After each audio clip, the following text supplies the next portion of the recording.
Bonjour et bienvenue à l'Institut français d'Écosse pour cette présentation des romans de Jules Verne publiés chez Hetzel au XIXe siècle.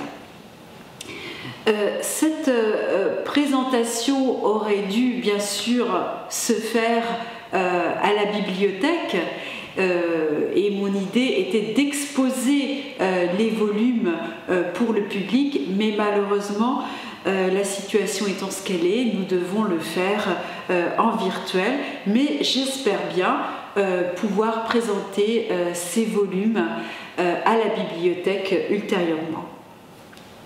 En effet, notre bibliothèque de l'Institut français d'Écosse dispose d'un fonds important. Nous comptons environ 20 000 volumes et bon nombre de ces volumes sont anciens et de valeur. Je pense que c'est une bibliothèque qui vaut vraiment la visite. Alors aujourd'hui, Jules Verne. Jules Verne pour plusieurs raisons. D'abord parce que nous avons une douzaine de ces voyages extraordinaires publiés chez Hetzel, et puis aussi parce que Jules Verne, c'est un des auteurs français les plus lus, les plus traduits. Et on peut dire que ces voyages extraordinaires sont mondialement connus. Jules Verne était un auteur extrêmement prolifique, puisque entre 1862, date de l'apparition de 5 semaines en ballon, jusqu'à sa mort en 1905, ce n'est pas loin de 68 romans qui ont paru chez son éditeur Hetzel, certains étant même posthumes. Donc ce n'est pas rien. Alors, quelques éléments biographiques. Tout d'abord, donc Jules Verne est né à Nantes en 1828. Il est issu d'une famille bourgeoise. Son père possédait une petite étude d'avoué. Sa mère possédait une grande fortune. Donc, sa famille, c'était une famille d'armateurs, de navigateurs, mais c'était aussi des gens qui s'intéressaient aux arts, aux lettres, à la science. Et donc dès le plus jeune âge, le jeune Jules Verne a été poussé, je dirais, vers la création littéraire. Je parlais donc d'un milieu propice à la création littéraire, donc ses parents bien sûr, mais aussi son frère Paul, auquel il était très très attaché. Et donc Paul est devenu un navigateur par la suite, vraiment un marin, grand marin, et il conseillait toujours Jules Verne dans ses projets littéraires. En fait, on peut dire que le capitaine Nemo, ce navigateur solitaire, c'est vraiment le personnage façonné par Paul et Jules Verne à travers leur voyage.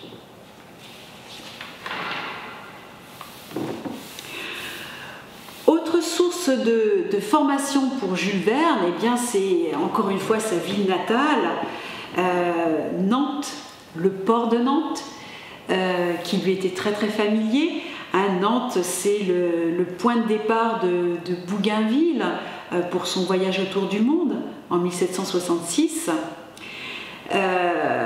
C'est un port qui est extrêmement actif au XVIIIe, au XIXe siècle.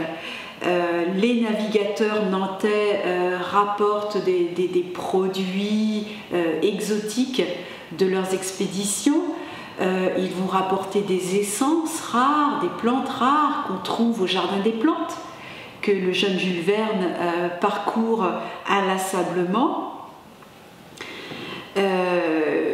Il a aussi rapporté de ces marins nantais des récits de baleiniers qui l'ont inspiré pour 20 000 lieues sous les mers. Et puis, donc il y a le port et il y a la Loire. Nantes se trouve au début de l'estuaire de la Loire, et la Loire, c'est vraiment un fleuve magique. C'est un fleuve qui fait peur. On a beaucoup de récits de personnes qui se sont noyées dans la Loire, avec ces abords qui sont parcourus de sable mouvant. La Loire, donc, lorsqu'on arrive à Nantes, est parsemée de petits cours d'eau. Il y a des canaux, donc c'est vraiment un lieu magique pour imaginer donc l'île mystérieuse, ou des romans comme La Jaganda, donc avec ce bateau qui remonte l'Amazonie.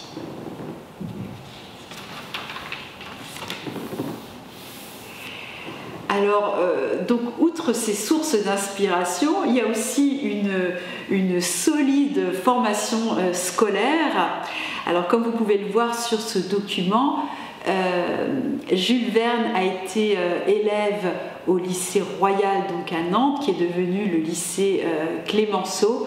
Alors là, cette fois-ci, donc c'est plutôt une formation, je dirais, assez austère, très rigide, mais qui lui a certainement été propice pour la réflexion littéraire malgré tout. En 1848, Jules Verne poursuit ses études à Paris. Alors 1848, période mouvementée, puisque c'est le moment des émeutes contre Louis-Philippe. Et Jules Verne a été très marqué par ces émeutes, par les insurgés qu'il a pu côtoyer donc, lors de cette première année à Paris. Et on peut penser que ces scènes d'insurgés, elles sont qu'on trouve dans ces romans, proviennent de ces émeutes qui l'ont tant marqué en 1848. Paris, c'est aussi le lieu de rencontres déterminantes, rencontre avec Alexandre Dumas, alors père puis le fils, et puis Victor Hugo, bien sûr, et surtout, en fait, le jeune Jules Verne aimait suivre les débats animés à la Chambre des députés et les interventions de Victor Hugo. D'ailleurs, il a essayé dans ses écrits de reprendre les expressions de Victor Hugo qui lui paraissaient particulièrement intéressantes. Et puis autre rencontre, la rencontre avec Nadar, passionné de navigation aérienne, qui a initié Jules Verne, et donc on peut bien sûr voir l'origine de l'écriture de 5 semaines en ballon. Donc Nadar, photographe, donc personnage assez extravagant qui a beaucoup intéressé, marqué Jules Verne. Enfin, inspiration déterminante, un voyage réalisé par Jules Verne en Angleterre et en Écosse en 1859 sur les pas de Walter Scott, qui était un auteur que Jules Verne lisait beaucoup. Alors c'est un voyage qui l'a énormément marqué donc pour les paysages écossais, qui lui ont vraiment beaucoup plu, mais aussi c'est un voyage qui a vraiment façonné sa réflexion sur l'industrialisation et les conséquences sociales de l'industrialisation. En fait, à partir de ce voyage, Jules Verne va vraiment élaborer une pensée sur le progrès scientifique et quels sont vraiment les résultats de ce progrès scientifique sur la vie des hommes. progrès, mais aussi désastre humain par certains côtés, et aussi les liens sur l'évolution de la démocratie et peut-être les possibilités de totalitarisme que ces nouvelles machines, que le pouvoir scientifique va pouvoir générer. Alors l'entrée en littérature proprement dite se fait en 1862 avec 5 semaines en ballon.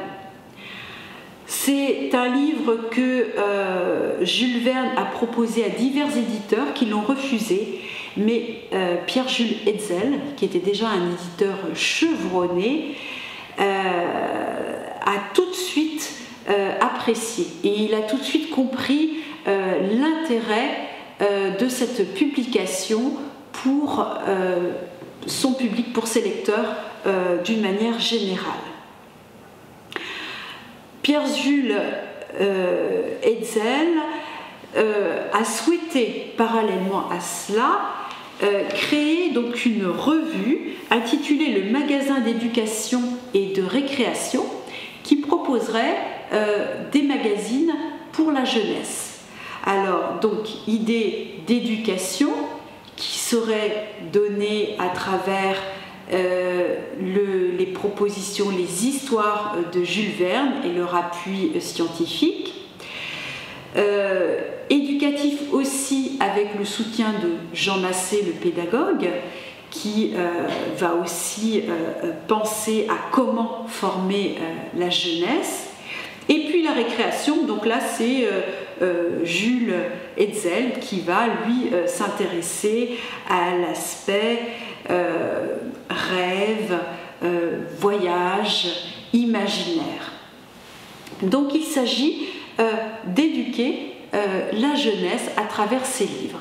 Donc les œuvres de Jules Verne, elles vont paraître comme beaucoup d'œuvres du XIXe siècle, d'abord sous forme de magazines et ensuite sous forme de volumes.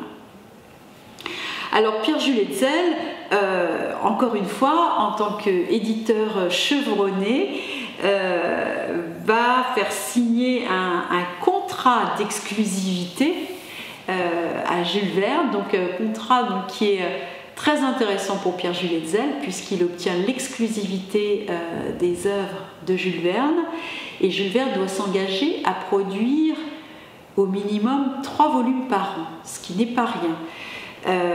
En échange de quoi il reçoit une mensualité. Mais vraiment c'est le début d'une production extrêmement prolifique. Alors on a beaucoup aussi glosé sur l'influence de Pierre-Jules Hetzel sur l'œuvre de Jules Verne. C'est vrai que Pierre-Jules Hetzel était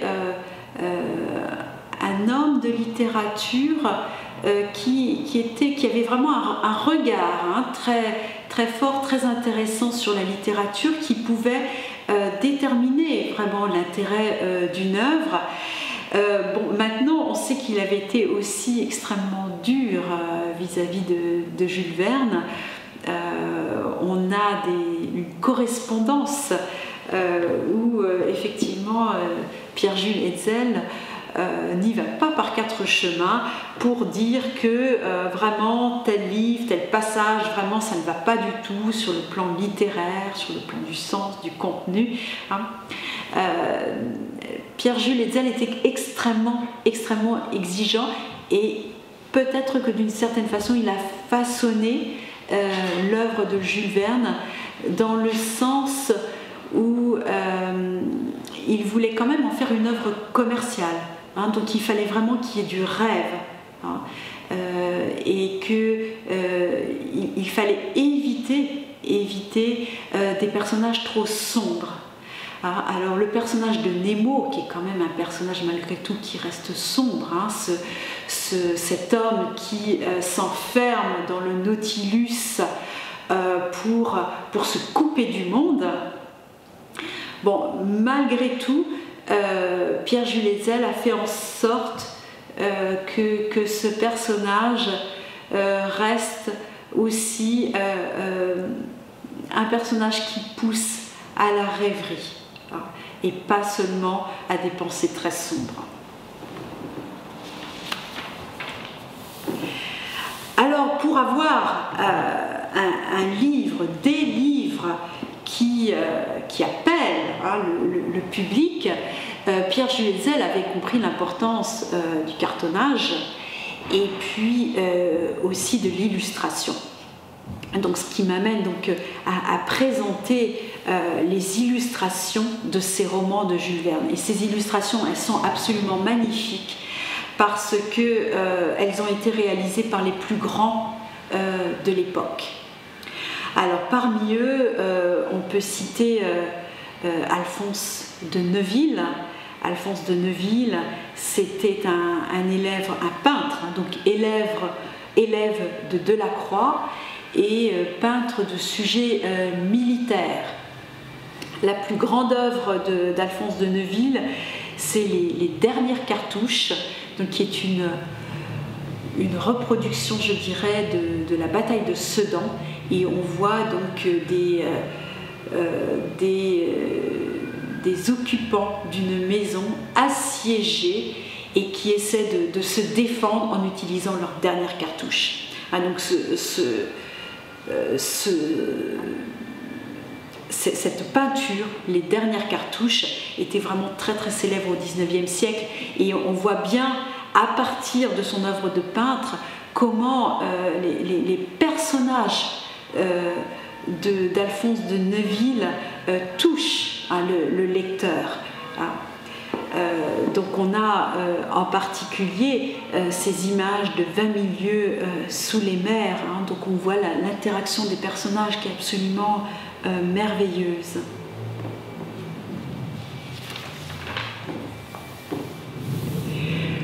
Autre illustrateur célèbre, Léon Bennett. Alors Léon Bennett, lui, c'était un fonctionnaire administratif, donc, qui a mis à profit sa carrière dans l'Empire, donc en Cochinchine, en Nouvelle-Calédonie, à la Martinique, pour peindre. Donc lui, ce qui l'intéresse, c'est des panoramas, c'est des œuvres picturales, hein, donc réalisées dans les îles. Lui, c'est ça qui l'intéresse. Hein. Et donc on a énormément d'illustrations, de voyages à travers le monde. Donc on peut présenter par exemple les tribulations d'un Chinois en Chine. Donc vous avez ici donc l'Inde, hein, avec cette maison à vapeur. Il y a aussi la Jaganda qui évolue le long du fleuve Amazon, le Bosphore avec Kéraban le Têtu, ou bien le Maroc avec Mathias Sandorf. Hein, donc de magnifiques illustrations. Autre illustrateur, Édouard Rioux, donc talentueux élève de Daubigny, donc influencé par l'orientalisme, mais Édouard Rioux, lui, ce qui l'intéresse, c'est la caricature. Donc ce qu'il aime réaliser, ce sont des personnages, hein, donc vraiment dans la veine de Gustave Doré. Donc vous voyez donc ici ces personnages, mais aussi de magnifiques représentations des fonds marins avec des baleines, des poissons, des oiseaux qui entourent une embarcation près des pôles. Vous avez aussi ces volcans, des champignons, donc des représentations magnifiques du voyage au centre de la mer. Et enfin le dernier, Jules Ferrat. Donc Jules Ferrat, lui, s'intéressait au progrès scientifique, les usines, les machines, et aux métiers. Il s'intéressait beaucoup aux métiers, comme vous pouvez le voir ici, le pays des fourreurs.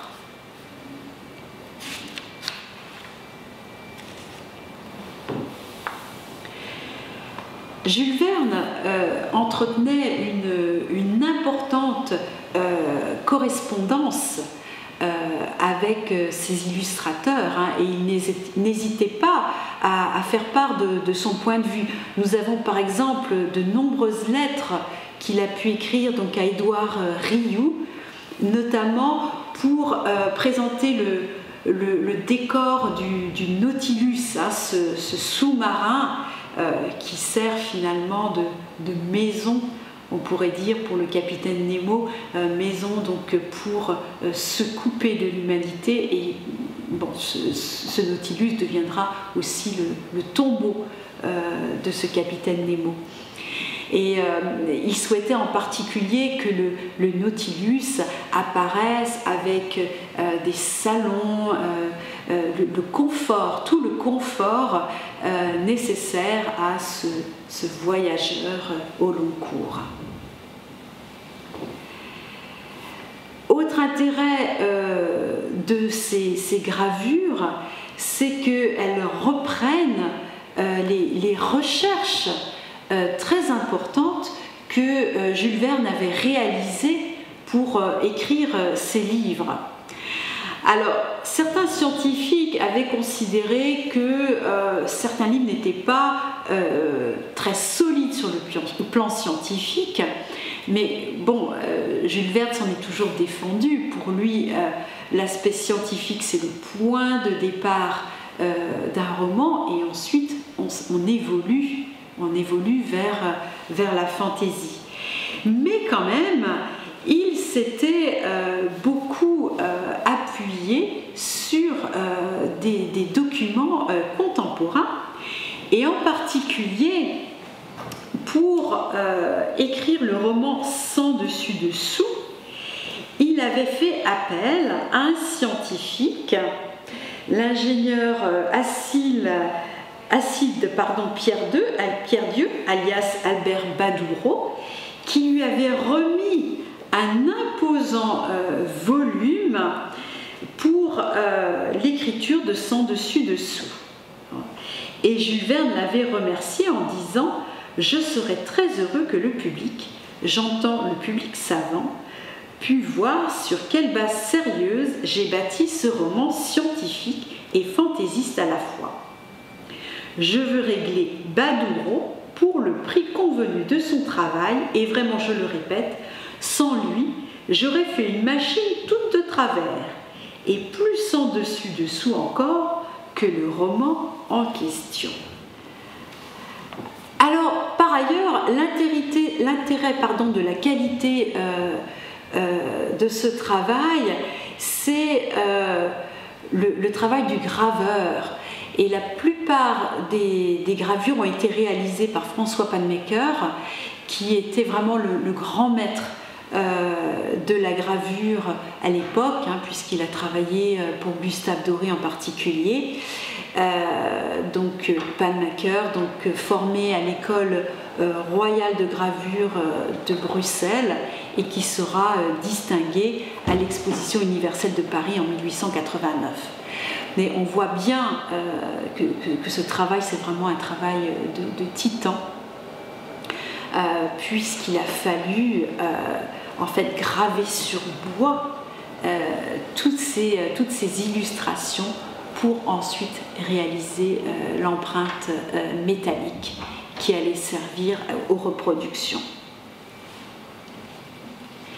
Donc je crois que l'intérêt de ces gravures, de ces illustrations, c'est qu'elles soulignent bien le propos de Jules Verne. Il y a d'une part le côté fascination pour les nouvelles machines, pour le progrès scientifique, pour le voyage.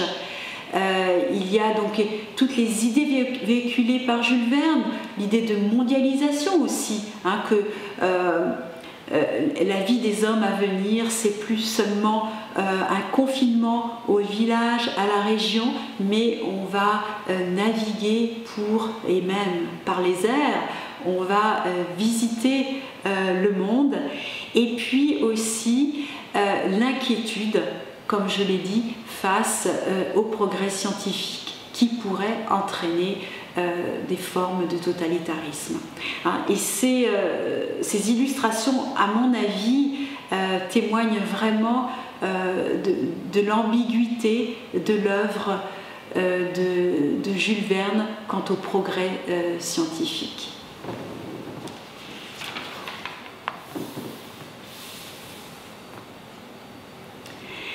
Alors l'œuvre de Jules Verne, elle a obtenu une certaine postérité, on pourrait dire, c'est-à-dire que la ville de Nantes, aujourd'hui, dans la réhabilitation des quartiers industriels, en particulier des chantiers navals, a donné une large place au travail d'illustration, au roman de Jules Verne, à travers des machines de Lille que l'on peut voir à travers la ville aujourd'hui, à partir de croquis de François Delarosière, comme vous pouvez voir en particulier cet éléphant, cet éléphant géant qui est très célèbre à Nantes aujourd'hui, de même que le manège qui reprend les machines réalisées à partir des œuvres de Jules Verne. On pense aussi à l'île aux hérons qui est actuellement en cours de construction. Donc il y a vraiment, on essaie véritablement à Nantes de donner une postérité à ce travail énorme, travail romanesque, mais aussi travail d'illustration. Donc ces ouvrages de Jules Verne, je vous invite à les consulter. Vous pouvez les consulter à la bibliothèque de l'Institut français sur rendez-vous seulement, mais je rappelle que notre bibliothèque est toujours ouverte au public, même en ces temps difficiles. Merci beaucoup. Au revoir.